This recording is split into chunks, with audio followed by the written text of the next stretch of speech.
वाराणसी से है। वाराणसी शास्त्री घाट वरुणा पुल के पास आरक्षण बचाओ संघर्ष समिति एवं अन्य सहयोगी संगठन द्वारा पुनः पैक्ट धिक्कार दिवस पर एक दिवसीय धरना का आयोजन किया गया। उक्त धरने के माध्यम से महामहिम राष्ट्रपति महोदय, प्रधानमंत्री एवं मुख्यमंत्री को आरक्षण से संबंधित 15 सूत्रीय मांग पत्र जिला अधिकारी महोदय को सौंपा गया।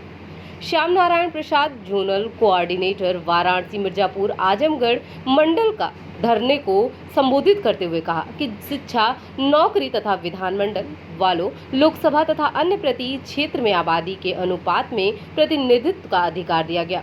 कालांतर में स्वतंत्रता प्राप्ति के उपरांत 26 जनवरी 1950 को स्वतंत्र भारत के संविधान में अस्त व्यस्त आदिवासी तथा पिछड़े वर्ग का समुचित प्रतिनिधित्व सुनिश्चित करने के लिए प्रतिनिधित्व के अधिकार को आरक्षण के रूप में निरूपित किया गया, परंतु सरकार के द्वारा चरित्र के कारण अभी तक समुदाय को 9 वन सूची मेरा करना या समय सचेत स्मोक किया जाए तथा विशेष अभियान चलाकर लाखों विवादों को भरा जाए।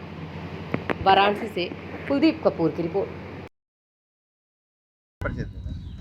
श्याम नारायण प्रसाद। श्याम नारायण जी, आज क्या कर रहे हैं आप लोग? आज हम पुनः पैक्ट धिक्कार दिवस मना रहे हैं। इसके माध्यम से जो समाज पर कुठाराघात किया जा रहा है, जो संवैधानिक व्यवस्था दी गई है उसका पालन सरकारों द्वारा नहीं किया जा रहा है, उसके विरोध के उपलक्ष्य में आज हम यहाँ पर इकट्ठा हैं।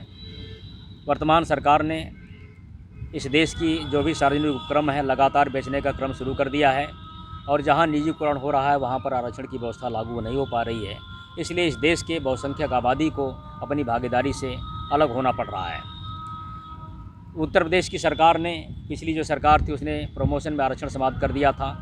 प्रमोशन में आरक्षण समाप्त होने का सबसे बड़ा दुष्परिणाम हुआ कि ये जो उच्च क्लास के पद होते हैं उस पर हमारे लोग नहीं पहुंच पा रहे हैं। जहां नीतियां निर्धारित होती हैं वहां लोग नहीं पहुंच पा रहे हैं। केवल छोटे पदों पर ही उनके कोटा पूर्ण हैं। साथ ही जो है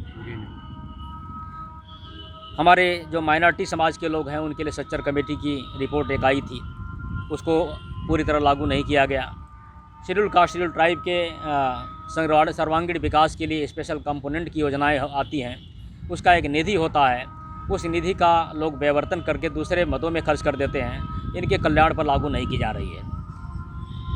और इसके अलावा इस देश में दलित उत्पीड़न चरम पर है। जो घटनाएं हो रही हैं उस पर वर्तमान सरकारें अपना बचाव करते हुए लीपापोती कर दे रही हैं, जिससे जो है कानून का भय लोगों पर निरंतर समाप्त होता जा रहा है।